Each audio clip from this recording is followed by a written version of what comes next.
everyone, it's Kim from Fleece and Harmony. Welcome to episode 157 of the Fleece and Harmony Woolcast.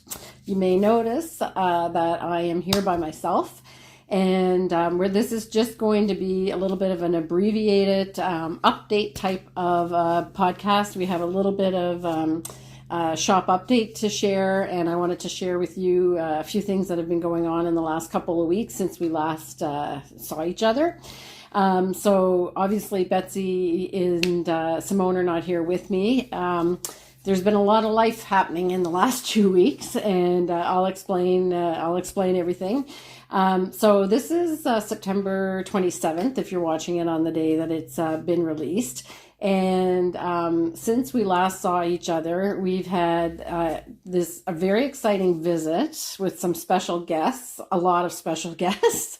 And you might have noticed that I have a cold, and Simone had a cold, and Betsy was kind of like the last man standing, and but she's off today, so we couldn't record the other days earlier. Usually we record on a Tuesday, so we weren't able to record on a Tuesday, and things are just getting really, really super busy getting ready for the Fibre Festival. And so I just decided to do a little bit of an update myself and tell you what's been happening. And we'll go back to regular scheduling sometime after the Fibre Festival. So we kind of looked at the days, the way that the days fall and everything. I'm actually taking a few days off, kind of towards the third week of October. And so our schedule for recording, we may not release our regular podcast right on. We're pretty strict about 2:30 Atlantic time on Friday, every second Friday. But that schedule may kind of get mixed up a little bit over the next little while, until November probably. So the best thing to do is to set your notifications. So if you want to know when a new episode is coming out, you can set your notifications on YouTube, and then you'll get a little reminder of when we launch a new podcast. So I'm feeling fine today. I just still feel a little bit congested. So that's kind of why you can hear it in my voice. I'm pretty sure. But we've had a great 2 weeks, I have to say. So very exciting. We had the Grocery Girls visit. So the Grocery Girls were hosting a cruise that I think it started in Boston, and then it came up to Charlottetown. And I started getting calls months ago from people that were already signed up for that cruise, and they were asking like, how far was it from Charlottetown to come out to my store? And sometime around the same time, Tracy actually contacted me and wondered if maybe we can arrange some kind of a little excursion out to Fleece and Harmony. So we're about 30 minutes away from downtown, so it's totally possible to do, but it does take a little bit of organization because it's not like there's not public transit that comes out here or anything. So anyway, Tracy and I were talking back and forth. Originally, she felt like it was probably going to be around 20 people. Then she wrote back a couple weeks later and said, I think it's going to be 30. Then it was 40, and then it was 50, and hiring of a full-size motor coach and the whole bit. For those of you that have been in my shop, you kind of know how small it was. So we were definitely praying for good weather because we wanted people to be able to go outside, and there's not really room to have 50 people shopping in my shop all at once. And also Tracy wanted to provide a little bit of snack for people because the visit was going to be in the mid-afternoon. So she arranged with the Country Taste Bakery, which is actually a bakery close to us in the middle of the country that has a French pastry chef and a great coffee shop. So she arranged to have little snacks for the people that were attending the tour as well. And I didn't know where we were going to put them if it rained. So needless to say, I hardly slept for the 3 nights before the event. It was partly because it was exciting, and also partly because I was wondering what I was going to do if it actually started raining or something that day. But the weather was beautiful. And everybody arrived and we had a fantastic time. I didn't even have a chance to look up to see who else might be traveling with the Grocery Girls.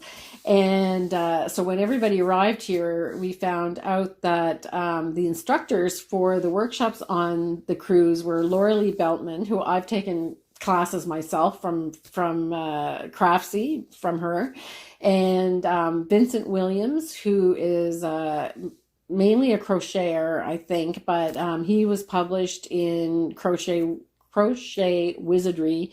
What's one of in the Harry Potter series of knitting and crochet books, and Mary Jane Mucklestone. So that was a complete surprise. So it was a really, really exciting day. I have to say that the mood of everybody was just so joyful, and they were enthusiastic. It was just a beautiful experience, I have to say, and it was really, really exciting. We were really like on a high level for a couple days after that. So it was it's always funny. So you folks know me and Betsy and Simone through our podcast, but if you have a podcast, you're still fans of other podcasts. So meeting Tracy and Jody was really, really a pleasure. And we had a lot of fun. So that was really like the big excitement. That happened on September 17th. And then after they left, then it was like trying to catch up on some sleep, and then hard at it for getting ready for the Fibre Festival. So as I said, today is September 27th when you're watching this, and that means that the Fibre Festival is starting in 6 days from when you're seeing this. So it's a bit crazy. So Betsy is off today, so that's why she's not here. And Simone has a family thing that she has to deal with today, and we just couldn't find a time this week to really sit down on our regular Tuesday to do the podcast like we would normally do. So that's why I'm here by myself and just giving kind of like a little bit of an update.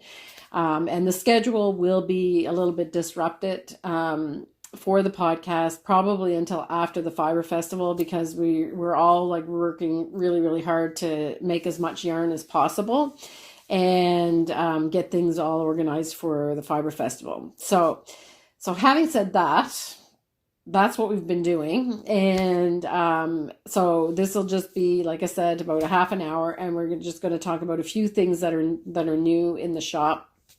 And I have to make some kind of a confession, I guess, because I wasn't planning on talking about this at all, but it always strikes me as funny is that I've been a yarn shop owner now since 2017. So, it wasn't yesterday that we started this. And I made this sweater. So this is my Hinterland, and it's a design by Jennifer Steingass, and it was made in 2019, I think, because I first saw one of Jennifer Steingass's beautiful yoke sweaters in the flesh at when Knit East used to be going on. So, and that was the year that we went there. It was 2017. So knowing how fast or slowly I knit, I probably made this in 2018. So I wear this sweater. It's made in a Selkirk worsted, and the colors are pine forest and thistle. So I did the yoke in thistle, which is a speckly kind of color that has a little bit of the light green that pine forest is made from as well in it. And I wear this sweater quite a lot because these wide yokes are just gorgeous. So all of those wide yokes that Jennifer designs are just beautiful. And I have to say, I was I think I might have de-pilled it once since I knit it. So it doesn't, it doesn't really pill much. There's a few little nubs under the arm where there's really wear, so I haven't really kind of pampered it too much. But today when I went to put it on, because it's the first kind of coolish day that I could actually sit here in a nice woolen sweater again, and thought it just is looking a little bit shabby. So it wasn't exactly that there was so many pills on it, but it was just like their stitch definition didn't quite look like it used to, and it just started to look a little bit shabby. So I said to Ken, I said, before we start to record, I'm just going to grab the Coco Knits Fuzz Off comb that we have, because we sell that tool. It's part of her sweater care collection. And I know it's a great tool because I carry it, and we sell a lot of them, but I dug that out, the shop version of it, and or our shop, I was going to say store copy, but the store copy, but the shop's tool.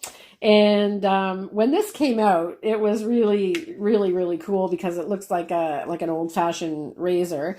And rather than being something that has like a rough kind of prickly surface that a lot of the like sweater stones and a pumice stone or anything like that would have, it actually has a little bit of a blade. And the way that you use it is that you lay your sweater flat on a hard surface, and then you just kind of shave your sweater like this. So I know there's lots of other tools to use, so this is pretty low tech as far as some of the other tools that there are, but it actually works super, super well. So like I said, I've used it before, but I was just, after I started to do the fuzzing off, I was amazed about how much fiber actually it lifted off, and it just completely revived the sweater. So when I was finished, because all of this was kind of just looked a little bit, I don't know, dull, I would say. And the stitch definition wasn't as good as it used to be because it's, 5 years old.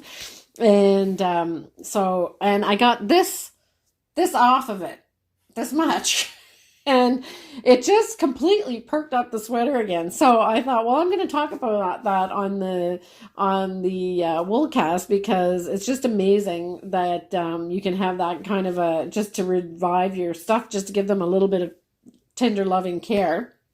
And since that was launched, the Fuzz Off comb, they actually also released refills. So we carry the comb itself and the refills.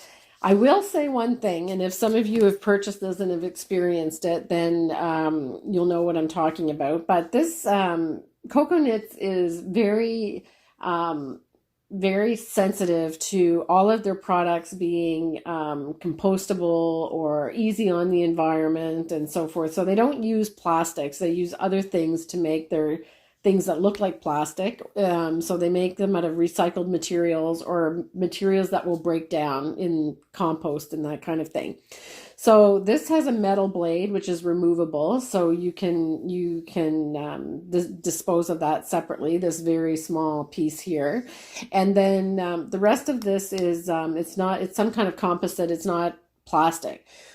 So when this first launched, they had an issue with some of these breaking, just right here at the neck of this, slender part right here. So when you use it, you don't use it just like this. I actually just put my hand on it and I held it like this. So I've had no problem with using these. But just if you had one and you were disappointed, they totally, you should talk to your retailer if that's happened. But if you hold it like this, then you don't have a problem, and you're not really putting a lot of pressure on your sweater either. You don't want to do that. You just want to kind of have it at a very low angle and go across the top of your sweater. And then, like I said, you can now get the blades that you can replace this blade if you feel that it's getting dull. I don't know how many sweaters you would have to do for that to happen. But anyway, I just wanted to talk about it because it's been a tool that we've had in the store for quite a long time. And I knew it was great. or else I wouldn't be carrying it. I was just thrilled when I saw when I saw exactly what it did to my sweater. You forget sometimes. You take things for granted and then you forget about it. So anyway, so that's just a really, really good little tool. So I think we'll just go right to the shop update or the few little products that I wanted to talk about. So in the newsletter, so if you sign up to the newsletter, there's not going to really be much new here. But for people that don't have access to the newsletter or haven't signed up, then I just wanted to show you some of the new colors that we've launched in Wild Winds. So Wild Winds is our fingering weight yarn that comes from flock specific sheep. Like we get the fleeces from sheep that are in a specific flock. They live on Wild Winds pastures, so that's why we call it Wild Winds 2-ply, and it's a fingering 2-ply yarn. And the flock overall is the white sheep in the flock tend to be really white, and this flock lives outside all the time. So the shepherd doesn't even have a barn, and they're not without shelter because he's created a shelter for them. He's got really, really lush hedgerows around his pastures, and he's created a space for them under the trees in those hedgerows. So they're perfectly fine, and they're a mix of breeds that makes them very hardy as well. So there's no worries about how they survive here in a climate that has winter without being in a barn. They're in excellent condition and they're living a life. And I call the place where they live, I've been to that farm, and I always call it you've heard me refer to it as the Forest Cathedral, because what he's done is he's taken all the outer like underbrush and the lower branches. So as a person, you can walk right in there. And in the winter, he puts their hay in there and everything. And so they're really totally sheltered. So it's a great setup for these sheep, and their wool is really, really nice. It's quite different from the Rideau Arcot wool that we make our Selkirk worsted and our Aran weight, all of our other yarns from. It has a very different texture. It's soft, but it has more of a matte finish, and it has kind of the only way I can describe it is sort of a cottony feel rather than a silky feel, which the Rideau Arcot has.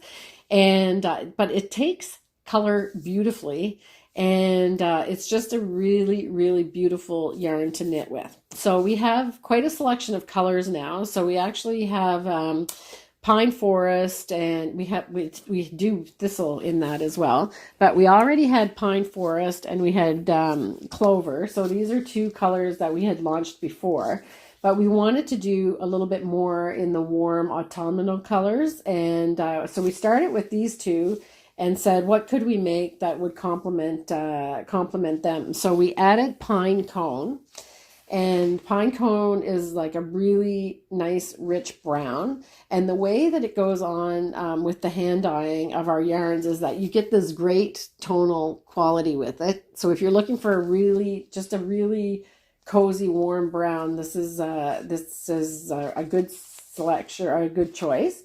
And we wanted to add a little bit of punch, so we put pumpkin patch on the Wild Winds.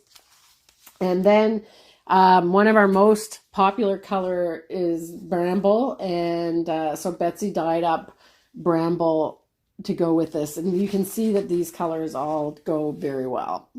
But the producer is saying up higher. So I hope you can see them all. I have a picture done for the website, so I'll put the picture here as well.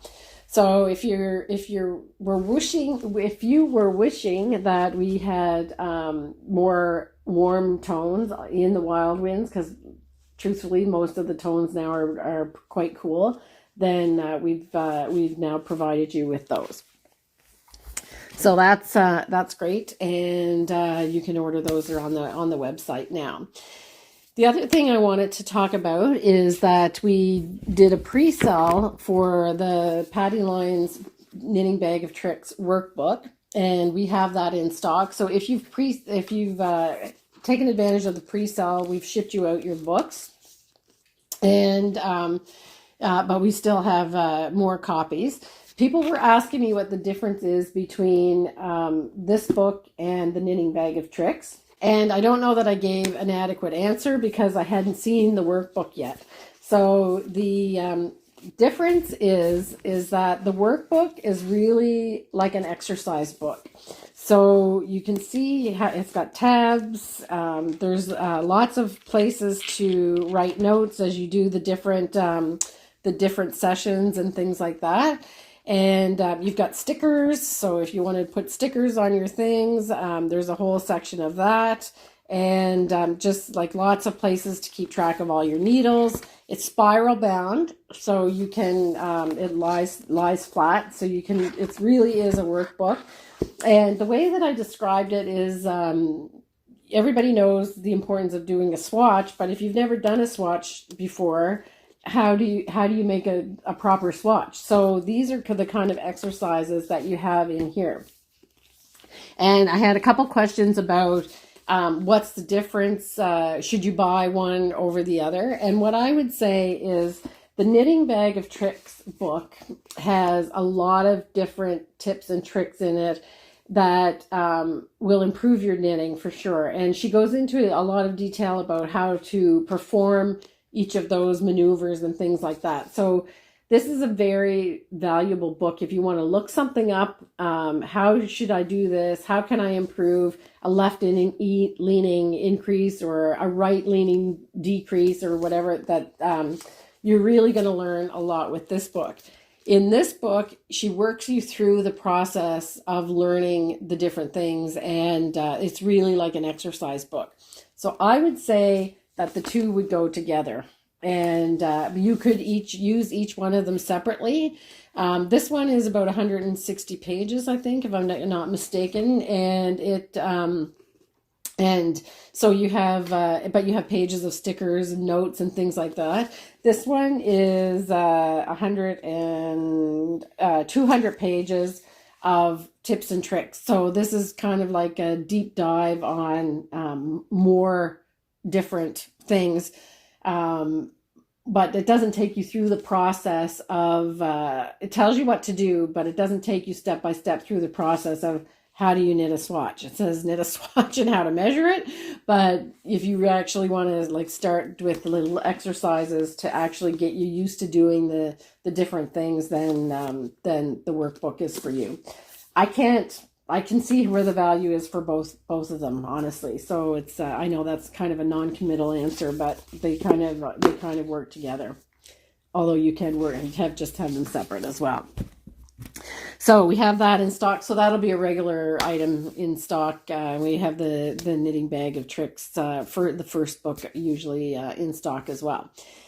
The next thing I wanted to talk about is the Estelle Jumbo Ball Winders. So we just got some of those in. We're almost sold out, and I've just placed another order. So we do still have those in stock. So if you thought you might have missed the boat, you don't need to worry.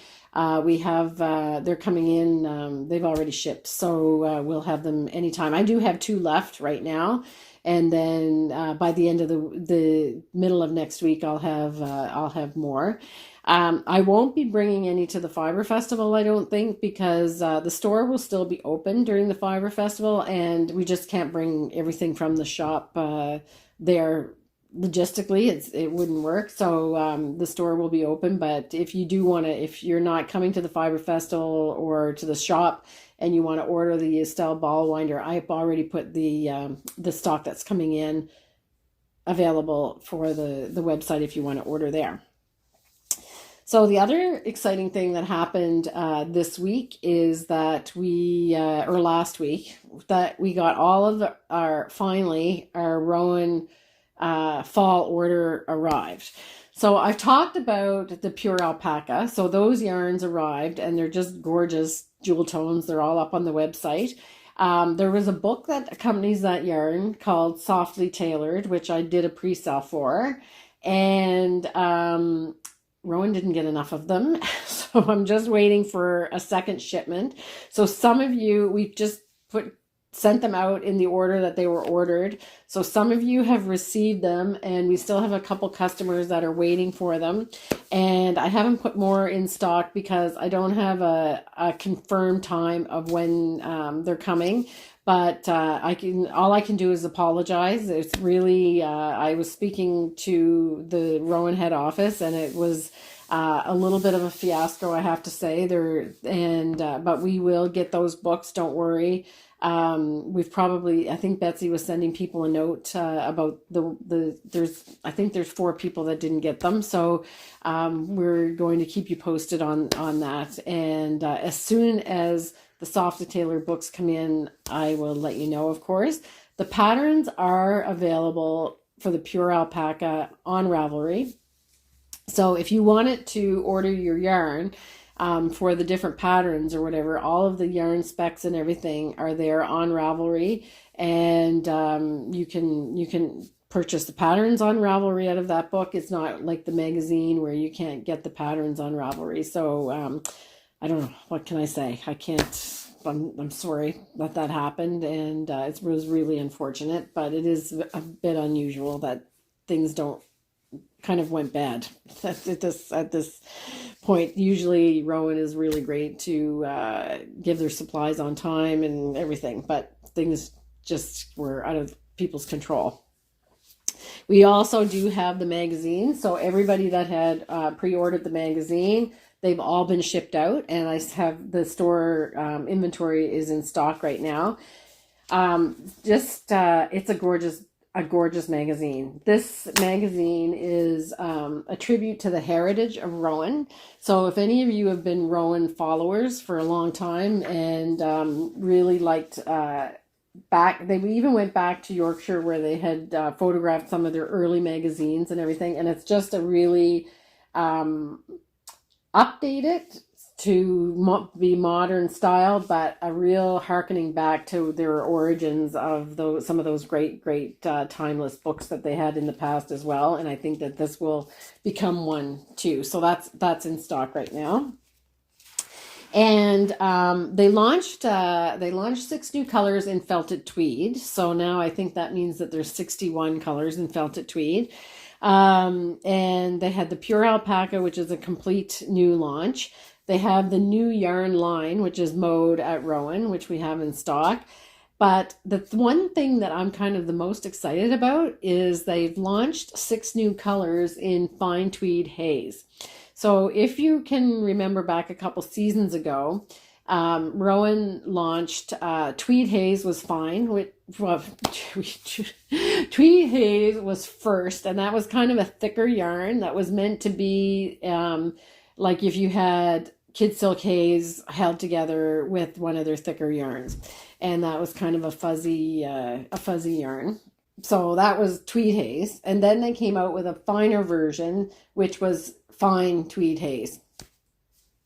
So, which we really loved.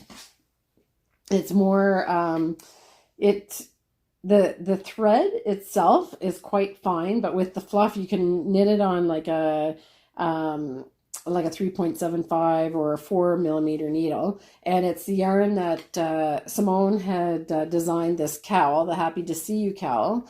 And I knit mine out of the fine tweed haze. So that's how it looks when it's knit up. So it's quite light in weight, but very fluffy and really, really cozy. So they had, I forget how many colors that they had, like 8, I think, or something like that, or they have 8. And they launched 6 new colors in this weight. So we have the warm tones. So you have this kind of dusky green, I would say, and the yellow, and this really, really nice brown. And you can really see that tweedy effect with this. But what I'm most excited about, and regular viewers will not be surprised about this, is look at that purple. And so it kind of is one of my favorite colors in felted tweed is bilberry. So this one is kind of that color. And you have this soft mauve and then this lovely icy blue. So those are the 6 new colors. And there is a book that goes with it called City Haze.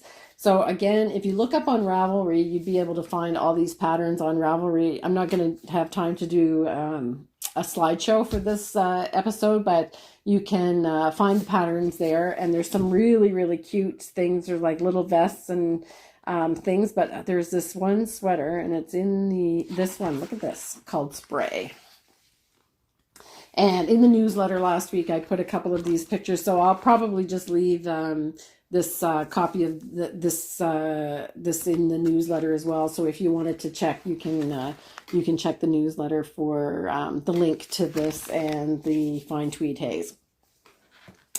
And the next thing that we have in the shop is the edition 4. So we really, really love this mode edition collection, and so they have 3 editions so far, and now we have the edition 4. It's usually really soft colors and creates like shapes that are modern, but totally wearable and really, really lovely. So this is another book that you might want to check out. Also, again, you can see all of the patterns on Ravelry if you look for Quail Studio Edition 4. And the last thing I just wanted to talk about, because we were out of stock, is we've restocked the Nordic Knitting Primer. This is the book by Kristen Drysdale. This is the book that contains the, I was going to say recipe, that contains the pattern for Maya. If I have a chance, I'll dig out a picture of my Maya that I made from that book. It's one of my favorite sweaters.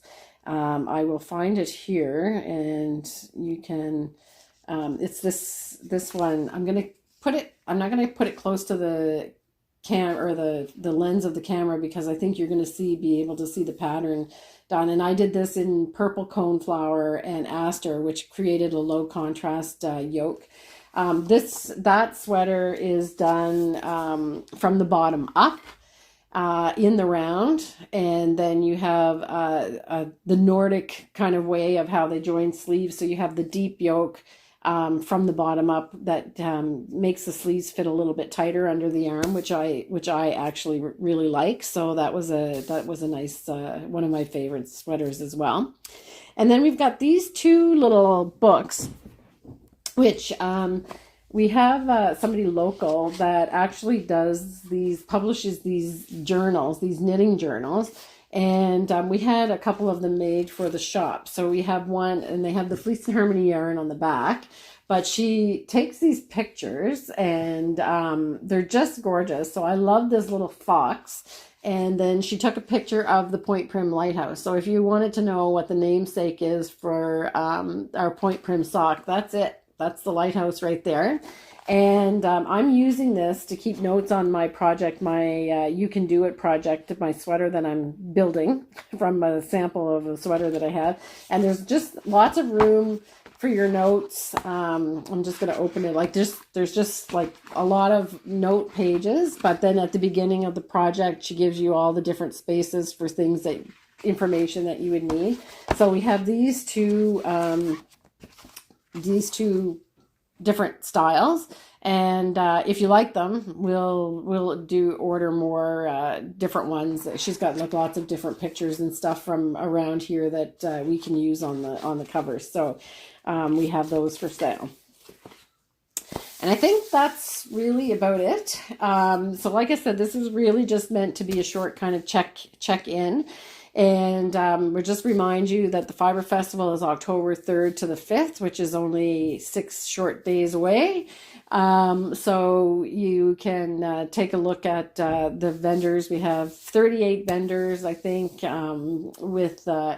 there's 47 booths that are there, but the number of individual vendors is 38. There's still some room in some of the workshops. So if you decide at the last minute that you're able to come to the island, the weather is supposed to be good. If you want to come to the island, you can actually still have time to sign up for workshops.